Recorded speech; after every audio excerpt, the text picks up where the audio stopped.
Pernah nggak sih kita mikirin, apa ya yang sebenarnya terjadi setelah kita meninggal? Ini pertanyaan yang udah ada dari zaman dulu banget. Para filsuf, penyair, semua orang pasti pernah bertanya-tanya soal ini.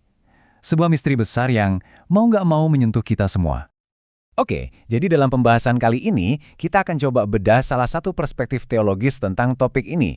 Kita akan jalan langkah demi langkah ya, mulai dari misteri kematian itu sendiri, lalu apa itu keadaan antara, kenapa dibilang lebih baik dari hidup, sampai konsep tubuh kebangkitan, dan akhirnya, apakah kita tetap jadi diri kita sendiri? Kita mulai dari titik yang sama di mana semua orang juga mulai. Berhadapan dengan sesuatu yang sama sekali nggak kita ketahui. Kutipan dari Shakespeare ini, wah ini kena banget sih. Benar-benar menangkap rasa takut kita akan kehidupan setelah mati. Sebuah tempat yang digambarkan sebagai negeri yang belum ditemukan, yang saking misteriusnya, imajinasi kita pun rasanya terbatas untuk membayangkannya.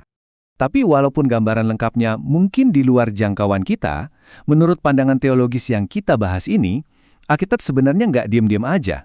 Ada petunjuk, ada isyarat-isyarat penting tentang apa yang akan datang. Ibaratnya kita dikasih intip sedikit di balik tirai misteri itu. Oke, jadi apa sih tahap pertama setelah kematian menurut pandangan ini? Nah, disinilah muncul istilah yang disebut keadaan antara. Maksudnya apa tuh? Gini, ini tuh bukan tujuan akhir ya, tapi sebuah fase penting, sebuah periode di mana jiwa kita tetap ada, tetap sadar, dan tetap menjadi diri kita meskipun sudah terpisah dari tubuh fisik kita, sambil menantikan kebangkitan terakhir. Nah, ini bagian yang menarik banget. Ada dua gagasan yang sering kali bertentangan. Di satu sisi, ada yang percaya konsep tidur jiwa, di mana jiwa kita itu nggak sadar sama sekali sampai hari kebangkitan. Tapi, di sisi lain, pandangan teologis yang kita bahas ini justru bilang sebaliknya.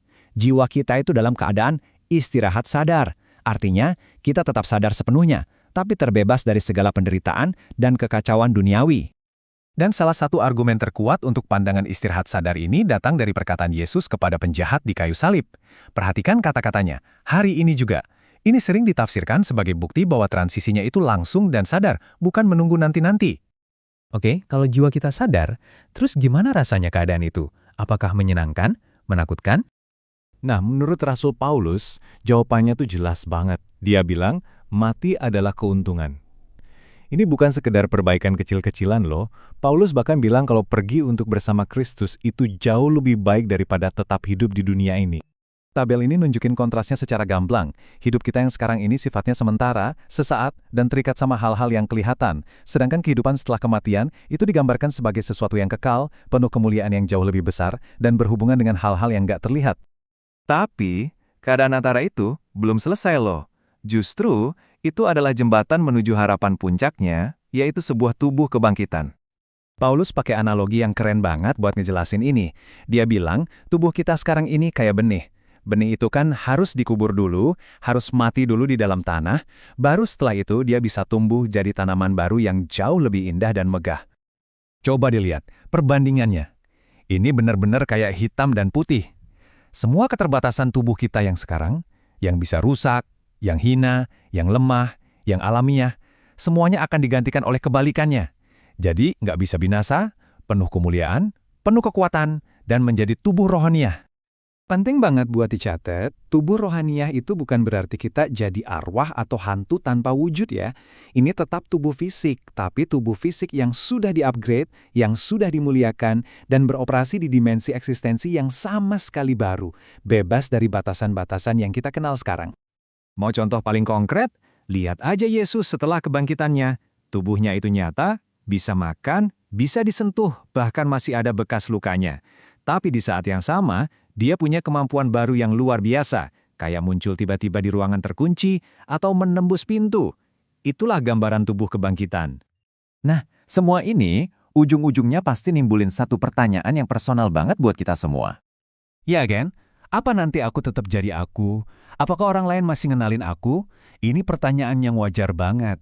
Sebuah kekhawatiran soal kelanjutan identitas pribadi kita. Dan menurut pandangan ini, jawabannya adalah iya yang mantap. Kamu akan tetap menjadi dirimu. Identitas pribadi kita tetap utuh. Kita akan saling mengenali. Bedanya adalah semua kelemahan dan kerapuhan kita, belenggu debu itu, akan dilepaskan. Kita akan menjadi versi terbaik dari diri kita. Versi yang dimuliakan. Intinya, seperti yang tertulis di sini, inilah transformasi puncaknya, dari tubuh yang bisa rusak dan bisa mati, menjadi tubuh yang nggak bisa rusak dan nggak bisa mati lagi. Jadi, yang dikalahkan tuh bukan cuma kematian sebagai sebuah peristiwa, tapi semua paketnya, penuaan, penyakit, rasa sakit, kerusakan fisik, semua itu ikut dikalahkan. Ini adalah pembalikan total dari segala bentuk degradasi fisik yang kita alami di dunia ini. Nah, setelah kita ngebahas semua ini, pertanyaannya kembali ke kita sekarang. Kalau kita percaya ada masa depan yang mulia dan kekal seperti ini, bagaimana seharusnya hal itu mengubah cara kita memandang hidup kita yang sekarang, yang, rapuh dan sementara ini? Sebuah pertanyaan untuk kita renungkan bersama.